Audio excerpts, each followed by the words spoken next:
เขาอยากมาประเทศไทยแรกๆพี่น้องเนาะก็คือแบบว่า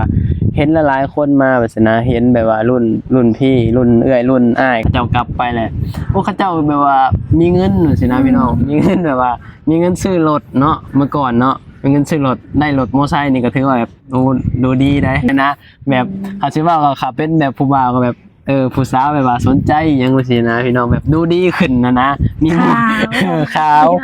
มีออร่าสินะสบายดีสวัสดีครับผมวันนี้ก็อยู่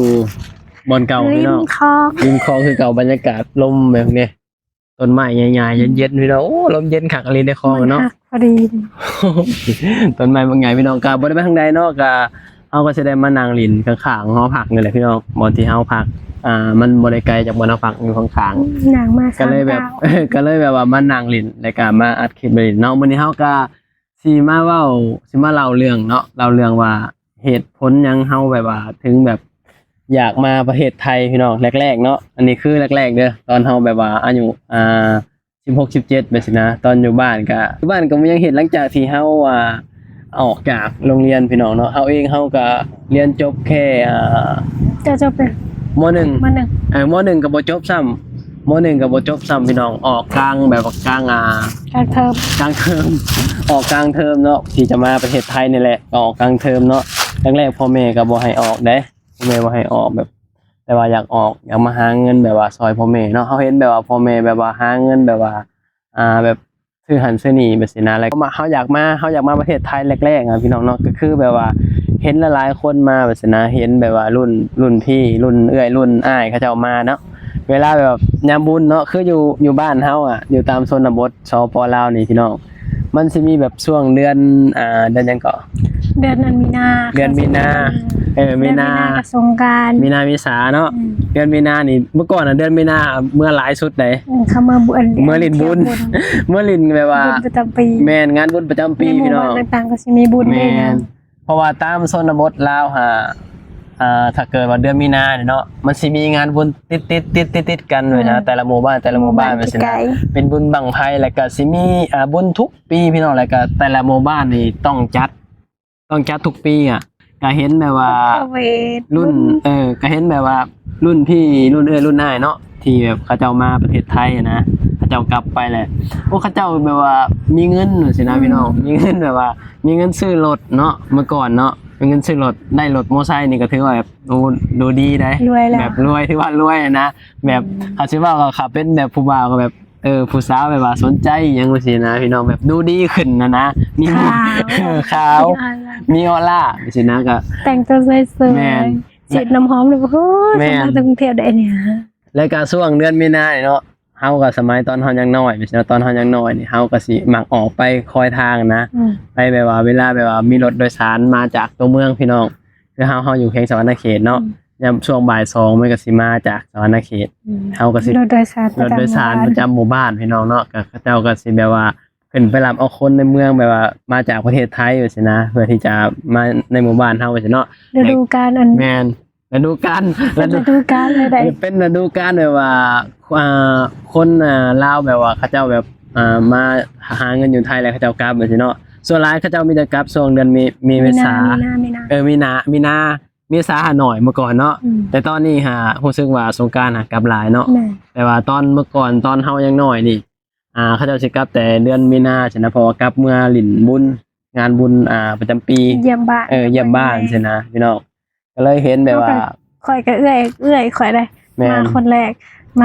ก็เอื้อยสิเมื่อนี่ฟ้าดีใจบ่ไปเข้าโรงเรียนบ่ไปเข้าโรงเรียนเด้รอรับเอื้อยเนาะรอรับบ่าย2นี่บ่อยู่บ่เช้าแล้วไปคอยทางบ่าย2นี่ประมาณบ่าย2นี่แบบสิแบบว่ารถโดยสารมานี่เพิ่นสิบีบแต้มมาแล้วเห็นกระเป๋าลายแม่นแหละกระเป๋าลายวิ่งแล้วเนาะวิ่งมารับสินะคือเมื่อก่อนนะเอาจริงๆเฮาก็มีพี่ชายก็มาหาเงินอยู่ไทยแหละพี่น้องแต่ว่าบ่ค่อยได้กลับนะแต่ส่วนหลายก็สิเป็นแบบว่าคนอื่นเขากลับว่าซั่นนะเขาก็ออกไปคอยทางพี่น้องออกไปคอยทางเนาะภาษาเด็กน้อยอยากฮู้อยากเห็นนะเห็นเขาเจ้ามาจากประเทศไทยแบบเห็นแล้วสะออนว่าซั่นนะมาจากกรุงเทพคือสิแบบว่าได้แบบของฝากแบบหลายว่าซั่นนะฝากฝากน้องฝากพ่อฝากแม่ว่าซั่นนะเห็นแล้วก็แบบ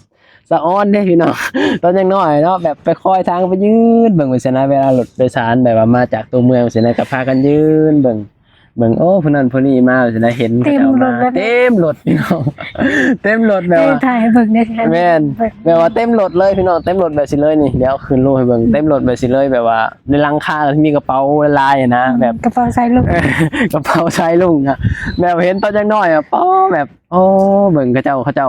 ลงมาจากรถเสร็จนะมีแต่ภูขาวๆนะคือแบบเอาจริงๆเนาะคือเฮานี่เฮากลับเมื่อบ้านนี่เฮากลับเมื่อบ้านเฮาขาวเลยเฮาก็ขาวเลยพี่น้อง พอมืออยู่2 มือ พอเฮาเมื่ออยู่2-3มื้อมันก็สิกลับแบบว่ากลมกลืนกับเขาเจ้าแล้วบัดนี้สีก็สิกลมกลืนกับคนอยู่บ้านเฮาแล้วบัดนี้เนาะตอนเฮาเมื่อมื้อ1 2มื้อ3มื้อสิมันก็พอล่าจับแล้วก็ขาวโง่สินะเห็นเขาเจ้าลงมาจากรถโป๊อ้ายแล้วก็คือขาวแท้ว่าเบิ่งแน่เอื้อยนั่นละคือขาวแท้งามบ่นี้ว่าแบบตอนยังน้อยนะพี่น้องเพราะว่ามาไทยเนาะแรกๆอ่ะแวบแรกอ่ะคือในความคิดข่อยได้ในความคิดส่วนตัวเฮาว่ามาไทยนี่บ่เห็นเดือนเห็นดาวอันนี้คือตอนยังน้อยนะอันนี้คือตอนยังน้อยที่เฮาบ่ฮู้นะ นั่นก็สิบ่เห็นเดือน เอ้าเวลาแบบว่าเขาเจ้ากลับเมืองเขาเจ้าคือขาวแท้นะ ทำไมเขาแบบเวลาเขาเจ้ามาเฮ็ดงานอยู่ประเทศไทยนี่คือเขาเจ้าแบบบ่ได้ อยู่ ตาก แต่ในโฮม อยู่แต่ในโฮมบ่ได้ตากแดดแล้วก็บ่เห็นเดือนเห็นดาวนะในความคิดณตอนนั้นนะคิดว่าแบบนั้นพี่น้องคิดว่าเอ้ยไอ้นี่คือสิบ่เห็นเดือนเห็นดาวสินะเขาเจ้าคือสิขาวแต่เขาเจ้ามาอย่างประมาณนี้นะจริงๆแล้วมันบ่แม่นพี่น้องเนาะคือจริงๆแล้วเฮามาทำงานอยู่ไทยเฮาก็ทำในโฮมในหยังเฮาบ่ได้ออกตากแดดคือเฮาเฮ็ดไร่เฮ็ดนาไปสิเนาะเฮาเข้าใจณตอนนั้นเฮายังน้อยเฮาเข้าใจแบบนั้นว่าเอ้ยสงสัยเขาเจ้าคือสิบ่เห็นเดือนเห็นดาวอะ คือสิบ่ได้แบบว่าออกเห็นแบบว่าตะเว้นอีหยังแบบซี่นะเขาเจ้าคือขาวแท้เขาเจ้ามาแบบซี่นะก็เลยเฮ็ดให้เฮาแบบอยากมาพี่น้องอยากมาเนาะอยากมาประเทศไทยแบบซี่นะเพราะว่าหนึ่งมากันแน่นอนแหละก็อยากมีคือคนอื่นเขาเนาะเห็นคนอื่นเขากลับไปแล้วก็เขาก็สิได้ซื้อรถซื้อหยังเนาะซื้อโมอไซค์สิพี่น้องหลักๆก็ซื้อโมอไซค์เนาะหลายๆคนก็ซื้อโมอไซค์แล้วก็บางคนก็ซื้อธงซื้อทองใส่เนาะทองเมื่อก่อนก็มันก็บาทหนึ่งมันก็เท่าไหร่18,000 19,000เมื่อก่อนเนาะ18,000 19,000เขาเจ้าก็ซื้อพากันซื้อใส่จ้ะแล้วก็มีรถขี่พี่น้องมีโมอไซค์ขี่ก็โอ้เบิ่งแล้วก็แบบคือแบบเท่อะ แบบยัง เขา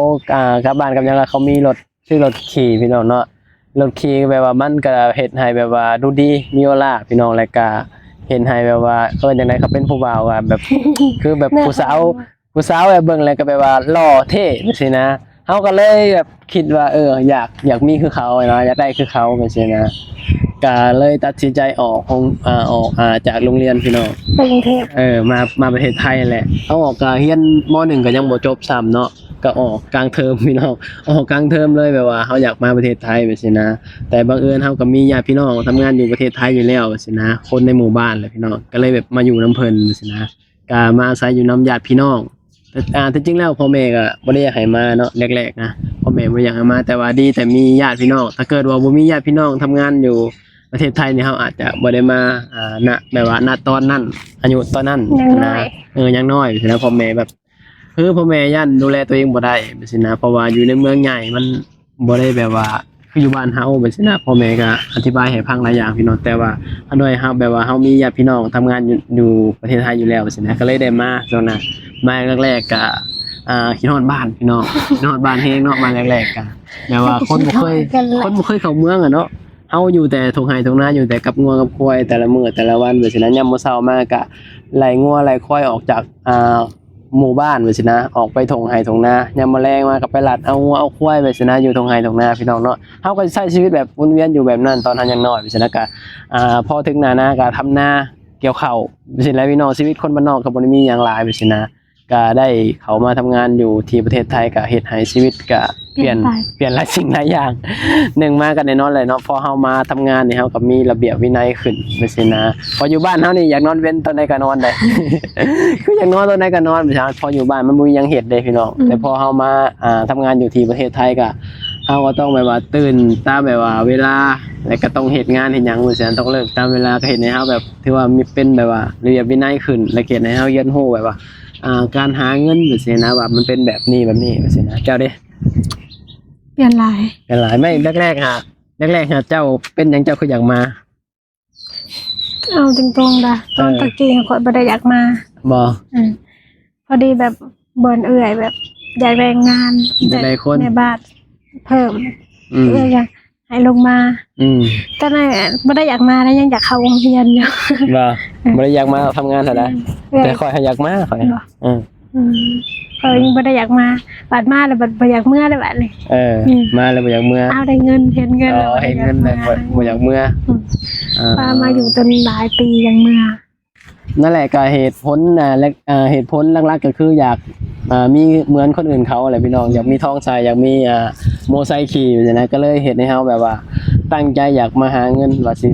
อยากได้คือเขาแบบว่าอยากเป็นคือเขานะถ้าว่าเฮามาแล้วเฮ็ดได้บ่เฮาก็ได้อยู่พี่น้องได้อยู่เนาะก็ถือว่าได้ ทุกมื้อนี่ ก็ถือว่าได้เนาะแบบชื่อสิ่งที่เฮาอยากได้ไว้นะแต่ว่าก็ได้บ่หลายดอกพี่น้องเนาะแต่เฮาก็สิบ่ได้บอกว่าได้หยังแน่นะจังซี่นะเดี๋ยวคนอื่นสิหาว่าเฮาแบบว่ามีสำนีก็อวดนะเพราะว่าดีกว่าพี่น้องแต่ว่าได้สิ่งที่ใฝ่ฝันไว้ตอนยังน้อยนะสำเพลงเฮาแล้วก็สิ่งที่เฮาใฝ่ฝันไว้ตอนยังน้อยว่าอยากมี1 2จังซี่ก็ได้พี่น้องก็โอเคแล้วจังซี่เนาะคลิปนี้ก็ผมยังหลายพี่น้องขอบคุณหลายเด้อที่เข้ามาติดตามรับชมเนาะคลิปนี้ก็สิปิดคลิปเพียงเท่านี้พี่น้องพบกันคลิปหน้าสวัสดีครับผม